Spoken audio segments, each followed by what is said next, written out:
They made me wait in the hallway. Not in the waiting room, not in the courtroom. The hallway, like some distant relative who showed up drunk and uninvited.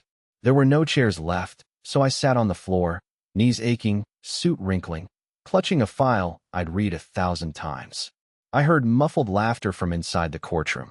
Then his voice, deeper now, almost a man's, saying something that made everyone laugh. I didn't laugh. He was talking about me. I knew it, and I deserved it. Maybe. A bailiff opened the door and waved me in like I was some UPS guy delivering sadness.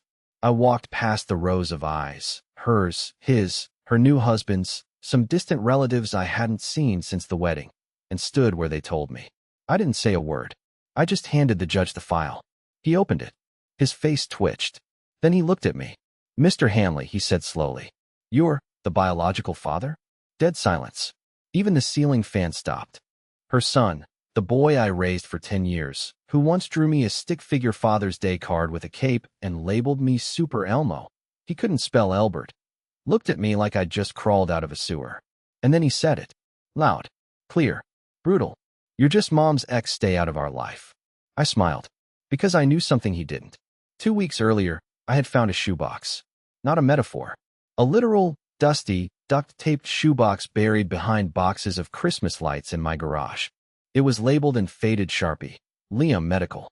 Inside was a tangled mess, vaccination cards, scribbled notes, receipts, and a DNA test I'd forgotten existed.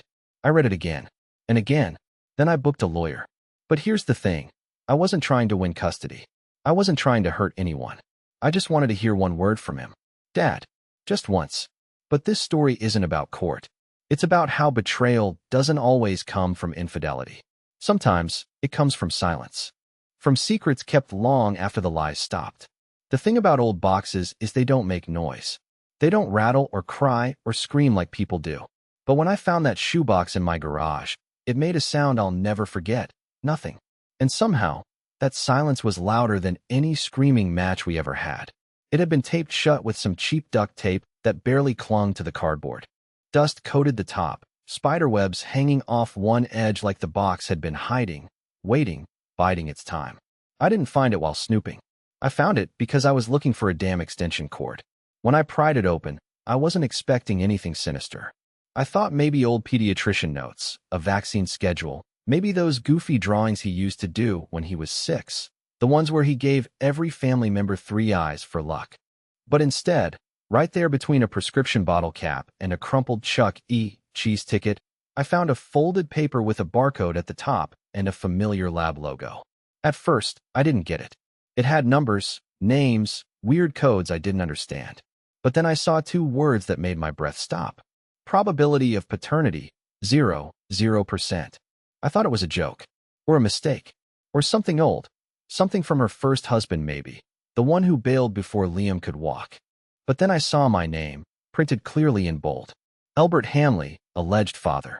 I sat there on the cold garage floor, file in hand, staring at numbers that shouldn't exist. My chest felt hollow. I couldn't move. It wasn't even heartbreak. It was like the floor of my life had just collapsed, and I was still waiting to hit the bottom. The test was dated 2 years before the divorce, which meant she knew. She knew the whole time.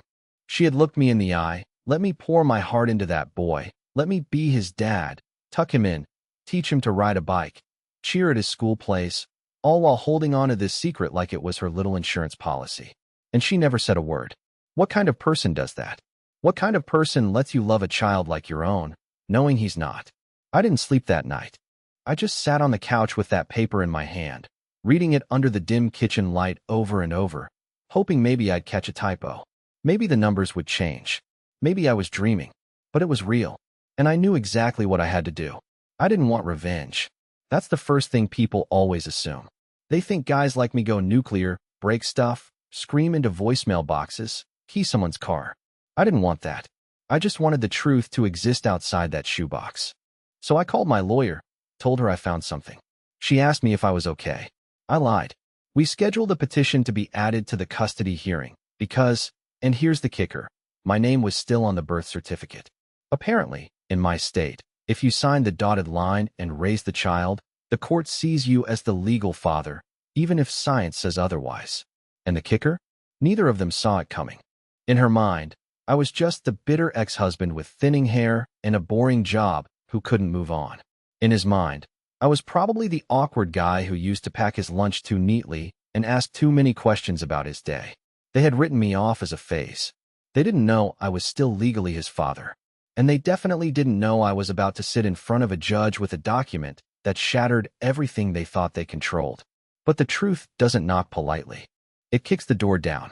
And when that door opened in court, and my name was called, and I handed over that file, it didn't just silence the room. It cracked something in her. She didn't scream. She didn't cry. She just stared at me like I was the ghost of her past come back to speak. I didn't say a word. I didn't need to. I wish I could tell you that handing over that document in court gave me some kind of victory. Some dramatic slam of justice where the judge bangs the gavel, people gasp, and someone whispers, "He was right all along." But real life isn't a movie. There's no triumphant music. There's just silence, legal jargon, and the eerie feeling of people shifting uncomfortably in their seats. The judge squinted at the paper like it was in another language, then looked at me, then back to her. Cynthia didn't blink. Her new husband, I think his name's Devin or Dustin or something equally bland, leaned in and whispered something to her, but she didn't respond. She just sat there, jaw tight, like a statue daring someone to chisel it. And Liam? He looked at me like I'd just betrayed him, like I'd come there to ruin his life on purpose. I almost wanted to shout across the courtroom, "I didn't ask for this." Because I didn't. I wasn't trying to take him away from anything or anyone. I wasn't trying to get custody or rights or even recognition. I just wanted him to know what I knew, that his entire understanding of our relationship had been built on a lie. A lie I didn't create but had to carry. But none of them saw it that way. The moment that file hit the judge's desk, Cynthia's entire posture changed. She went from stiff and silent to defensive and sharp, cutting through her lawyer's objections like a woman on a mission. Not a mission to fix anything, but to burn down whatever was left. She claimed I was trying to weaponize outdated information, that I was emotionally unstable and obsessed with her family, that I had boundary issues and was trying to reinsert myself inappropriately. I sat there and listened as the woman I once helped through a panic attack at 3 a.m. painted me like I was some deranged intruder. I shouldn't have been surprised, but I was. I guess deep down, some part of me still thought she had a conscience. Her lawyer kept using phrases like emotional manipulation, irrelevant paternity, and non-biological status, and every time they said something like that, I could feel Liam stiffen in his seat. Like each word drove another nail into the coffin where our past relationship was being buried in real time. I almost walked out. I probably should have. But then the judge said something that made me stay. He looked right at Cynthia and said, "You're not contesting the accuracy of the test?" And for a flicker of a second, barely long enough to register, she hesitated. It was subtle, but it was there. Her mouth opened, like she was going to speak, and then closed. She looked down. Then she shook her head. "No, Your Honor. It's accurate." And just like that, the room got cold. I didn't smile this time. I didn't feel anything. Not satisfaction. Not rage. Not relief. Just emptiness. You'd think learning you're not the biological father of a child you raised would feel like an explosion, a devastating fireball of betrayal and heartbreak. But it didn't. It felt like a slow, quiet leak of air from a balloon that had already deflated years ago. The judge didn't make any ruling that day. He said he needed time. There were layers to consider. Legally, emotionally, ethically. My lawyer nodded like this was all routine. But nothing about this felt routine to me. Because that night, after court, I sat in my car for nearly an hour outside a grocery store. I watched people come and go, moms with kids, teenagers stealing glances at each other, old men squinting at receipts. And I just kept wondering, what am I now? I'm not his dad. Not legally. Not biologically. Not emotionally. Not anymore. I'm just some guy who taught him how to shave. Some guy who yelled at him for skipping class in 9th grade. Some guy who once built him a treehouse and spent 2 hours pretending it was a spaceship. I was his guy, and now I'm nobody. But that wasn't the end. Because when I got home that night, I found a letter taped to my door. No return address. No note. Just a plain white envelope with my name in handwriting I didn't recognize. Inside was a single photo. It was Liam, and he was sitting at a kitchen table I didn't recognize, across from a man I'd never seen. And the caption written on the back, in sloppy, rushed pen? He looks just like his real dad. I must have stared at that photo for an hour before I even realized my hands were shaking. It wasn't fear. It was confusion mixed with a strange, nauseating curiosity. Liam was sitting at a round table, the kind you'd find in a rental kitchen, cheap wood with one corner chipped. His head was slightly tilted, like he was mid-laugh, and across from him was a man, maybe in his late 40s, dark hair, tanned skin, the kind of easy grin that comes with too much confidence. I didn't recognize the house, the furniture, or the expression on Liam's face. It was the kind of expression I hadn't seen since he was a kid. Genuine, unbothered, at peace. On the back of the photo, the message was scrawled in thick blue ink. He looks just like his real dad. No name, no signature, just that one line, written with the kind of confidence that made my stomach twist. It wasn't the words themselves, it was the certainty in them. Whoever sent that photo wasn't guessing. They knew. I sat on my couch that night with the envelope beside me, replaying the entire day in my head. The courtroom, her expression, the hesitation when the judge asked about the test. And now this. I started wondering if Cynthia had known this man all along. Maybe he wasn't just some fling from the past. Maybe he was the missing piece. The one name that had never come up in a decade of conversations, holidays, and family dinners. I tried to tell myself to let it go, to accept that I'd done my part and move on. But my brain doesn't work like that. It never did. Once something doesn't make sense, I can't stop picking at it. It's like an itch under the skin. So, naturally, I did what every idiot does when his life starts falling apart. I started investigating. I went through old boxes, old emails, anything that could point to a name or an address. I even called one of Cynthia's old co-workers under the pretense of catching up. She was polite but nervous, the kind of nervous that tells you she knows something she doesn't want to say. When I casually mentioned Cynthia had remarried, there was a long pause on the line. Then she said, "Oh, she finally settled down with Ben." Huh? Ben. The name hit me like static. It was simple, forgettable even. But it didn't belong in my timeline. I didn't know a Ben. There was never a Ben in our story. But now that I had a name, my brain did the rest. I looked him up. It took less than 5 minutes. Social media is merciless like that. His face was the one in the photo. Same grin. Same casual charm. According to his public profile, he owned a contracting business in the next county over. Married, once, divorced, twice. I scrolled through his pictures like I was digging through a stranger's life for meaning, and then I saw it. A picture from about 16 years ago. Him, standing in front of a bar, arm around a much younger Cynthia. She was smiling in that exact same way she used to when she wanted something. The caption read, "Back when we thought we could take on the world." My chest felt like it was collapsing in on itself. I wasn't stupid. I didn't need a DNA test to tell me what I was looking at. I had spent years raising a child that looked like her, but carried someone else's smile. Someone she used to laugh with in cheap bars before I ever showed up.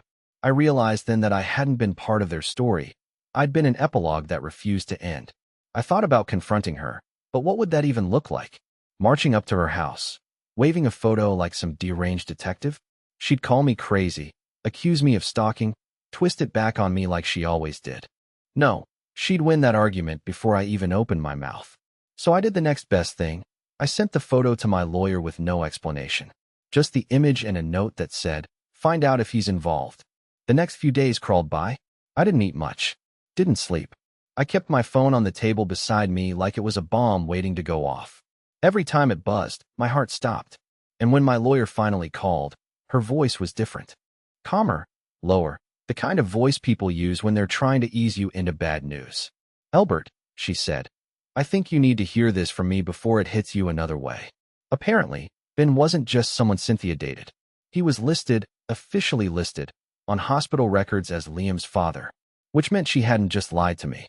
She'd falsified documents, rewritten timelines, and built an entire false life to keep her two worlds from colliding.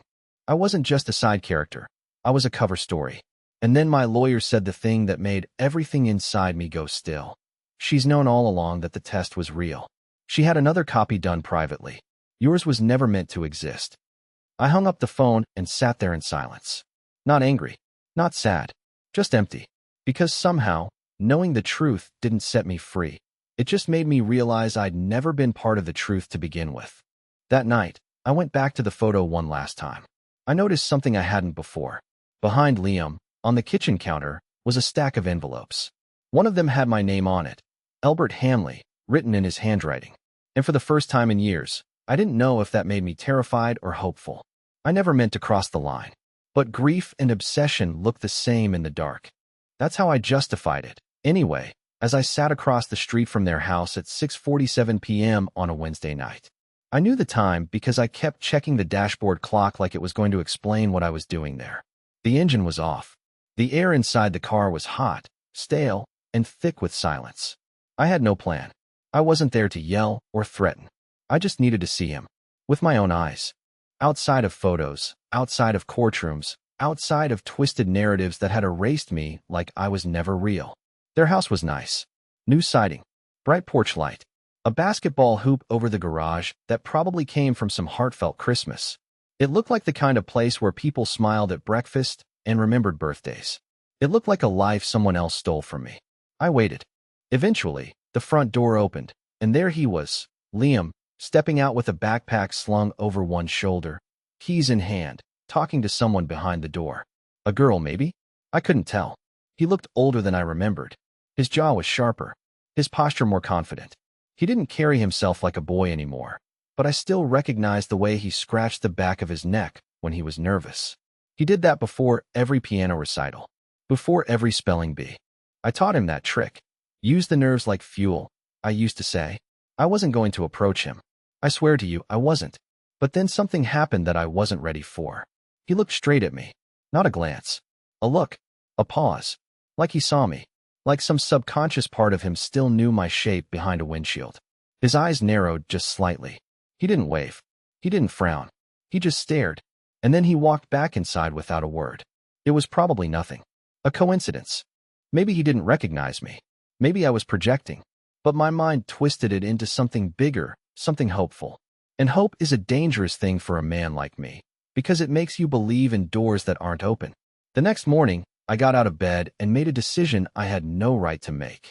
I drove to the house again, parked farther this time, walked the long way around the block like some teenager sneaking into a concert.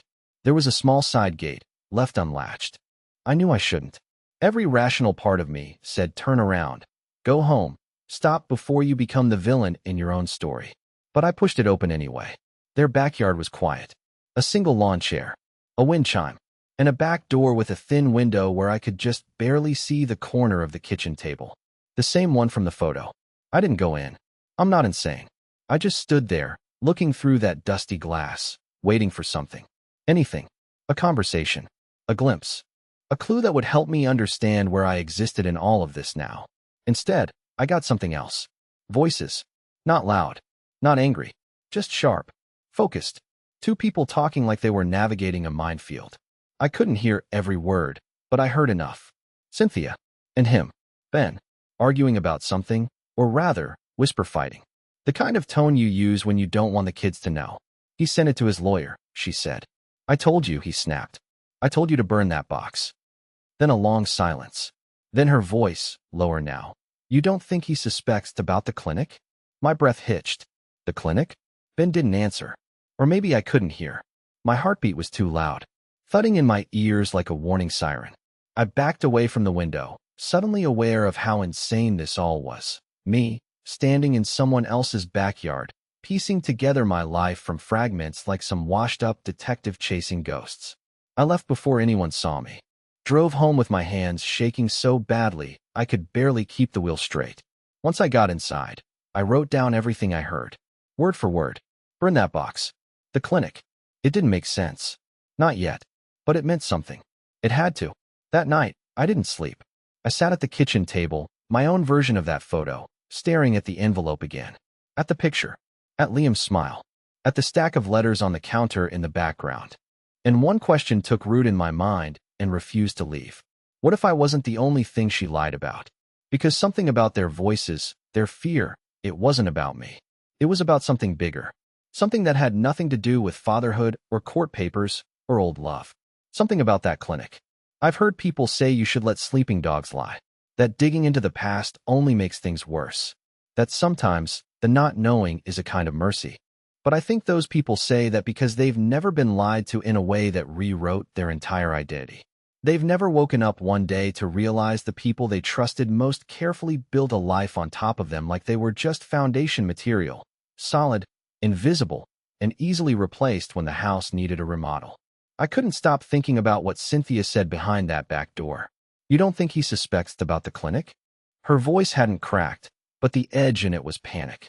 And Ben's response, I told you to burn that box, was even worse. That wasn't the way people talk about a casual misunderstanding. That was the language of people trying to bury something permanent. So I did what I do best. I fixated.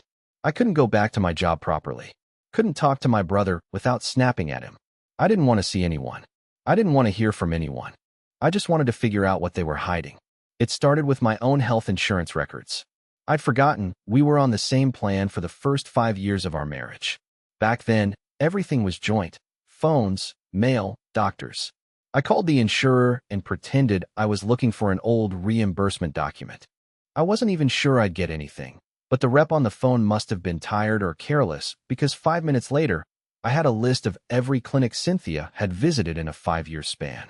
There it was, Haverbrook Fertility and Women's Center, multiple visits in 2013 and 2014. I had never heard of it. She never told me she was going to a fertility clinic. We weren't even trying to have a child during that time. Liam was already 8. There was no reason, no explanation. Unless there was something I never knew about how Liam came to be. I called the clinic pretending to be a prospective client. I said I'd heard good things. Asked about procedures, donors, records. I tried to keep my voice even, like I wasn't unraveling inside. The woman on the other end was polite but firm. No records released without consent. No details about former patients. Nothing without a court order. But before she hung up, she said something that stopped me cold. Oh, and just for your information, we no longer offer private donation matching. That program ended in 2016 due to legal complexities. I asked what that meant. She said she couldn't elaborate and ended the call. Legal complexities. It echoed in my head like a fire alarm. Now I was somewhere worse than confusion. I was in limbo. I sat for hours rereading everything, cross-referencing dates, scanning old photos and receipts. That's when I found it. A dinner receipt from November 2013. A tiny little Italian place near the clinic. My name wasn't on the credit card. Hers was. And the signature didn't match. It wasn't hers. It was too messy. Rushed. Scribbled. It took me a while, but I compared it to something else. A signature from the permit Ben filed in 2019 when he started his renovation business. It was a match. He'd been there with her. Years before she told me she'd met him. Years before the divorce. Which meant their timeline wasn't just wrong. It was completely fabricated. And then, just when I thought I'd seen every lie she could possibly hide, I got the envelope. It came in the mail. No return address. Same handwriting as before. Inside was a single piece of paper, photocopied. No context. No note. It was a consent form. Haverbrook Fertility and Women's Center. 2013. Consent to receive non-anonymous donor sperm from private individual Benjamin R. Keller. And listed next to partner approval signature was my name. My actual, legal signature. Perfectly replicated. Except I'd never signed that form. Never seen it. Never even heard of it. They forged it. She forged it. They had used my name, my legal identity, to sign off on something I had no idea was happening. I was never part of the process. I was just the shield. The legal placeholder. The willing idiot. It hit me then. Liam wasn't just born of a secret. He was born of a deliberate deception, wrapped in paperwork and false consent, and a narrative crafted so precisely I hadn't even thought to question it for over a decade. And maybe that's what broke me more than anything. The idea that my entire fatherhood had been built on a crime so quiet. No one ever even thought to call it one. I didn't know what to do next. I could go to the police. I could go back to court. I could scream it from the rooftops. But instead, I sat in the dark, alone with the truth. And for the first time in this entire nightmare, I asked myself a question I'd avoided for years. If he was never mine, why did it still feel like losing him was the worst thing that ever happened to me? Something changed in me after I saw that forged signature.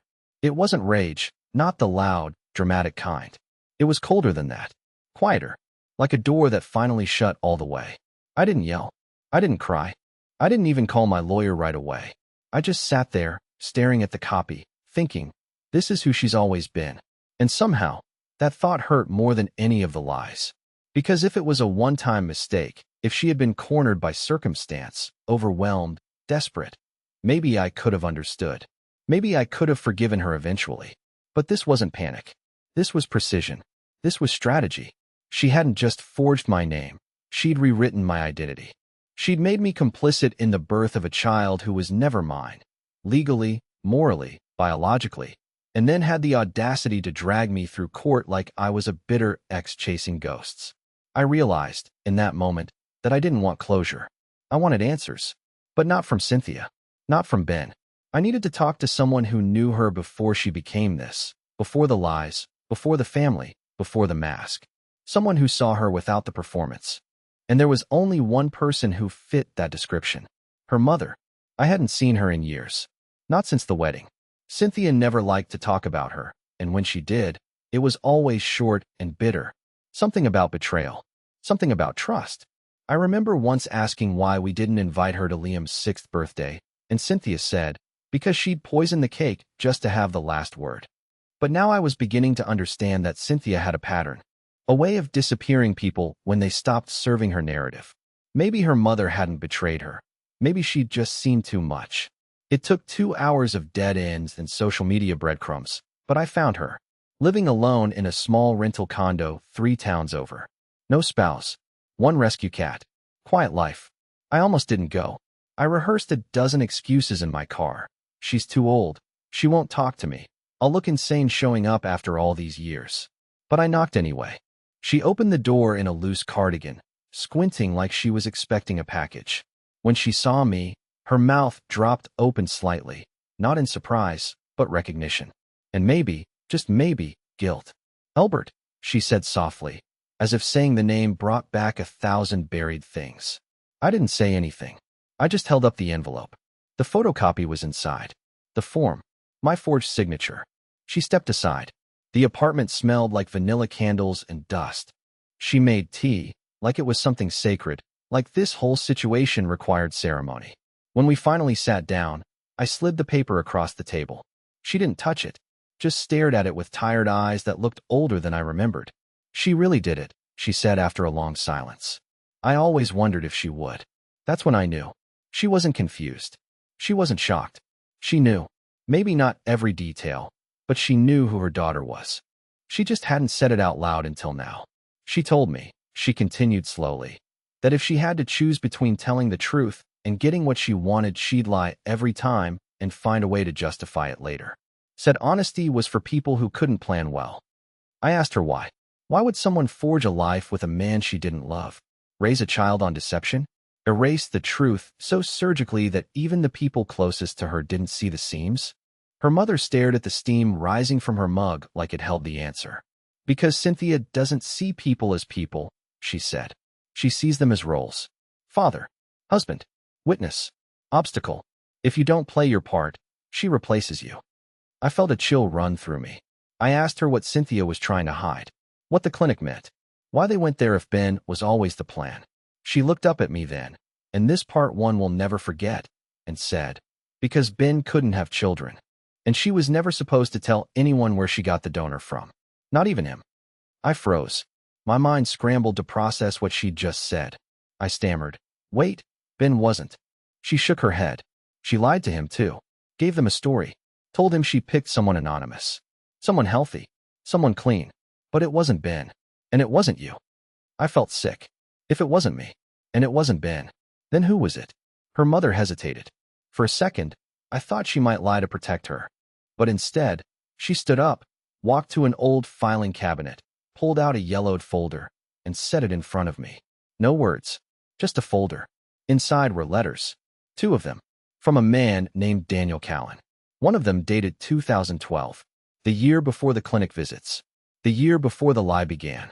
The handwriting was familiar, because it looked exactly like Liam's. I read the letters 3 times before I realized I was holding my breath. Daniel Callan. The name meant nothing at first. Just ink on yellowed paper. But the letters, they weren't written by a stranger. They were written by a man who had once meant something to Cynthia. You could tell in the language, the way he addressed her. The way he called her Siwen, not the cold, clipped Cynthia I had known for so long. But Siwen, the version she buried somewhere between ambition and fear. He talked about the day they met in art school, about the night they sat on the roof and watched satellites move across the sky. He said he couldn't be in her life anymore, not in the way she wanted, but that if she ever chose to bring a child into the world, he'd do what he could. He ended the letter with a line I'll never forget. You always wanted to build something no one could take away from you. I just hope it's built on something that lasts. The second letter was dated months later. After Liam's conception, I realized. Daniel thanked her for updating him. He said he was glad the procedure worked, that he hoped the boy had her fire and not his restlessness. I stared at those words for hours. Liam was neither mine nor Ben's. He was Daniel's, a man who had quietly agreed to help Cynthia create a child, then stepped away, maybe thinking he'd done something good. And in a twisted way he had. Because despite everything, the lies, the deception, the silence, Liam was good, kind, brilliant, funny. I hadn't raised a monster. I hadn't poured my heart into a fraud. I had raised a child who laughed at my jokes, cried when his goldfish died, and once whispered to me on a camping trip, "You make me feel like I'm not invisible." I clung to that memory like a life raft. The next week, I went back to court, not to accuse Cynthia of anything else, not to burn everything down, but to do what I should have done long ago. I asked to relinquish all claims of legal paternity. My lawyer tried to talk me out of it. Said we had a case. Said we could expose everything. But I didn't want revenge anymore. I just wanted peace. Cynthia didn't fight me. She just stared, hollow-eyed, like someone watching their own mask melt. Maybe she knew it was over. Maybe part of her wanted it to be. As I was leaving the courtroom, Liam caught up to me in the parking lot. He looked different, older, sadder, but not angry. "I got your letter," he said quietly.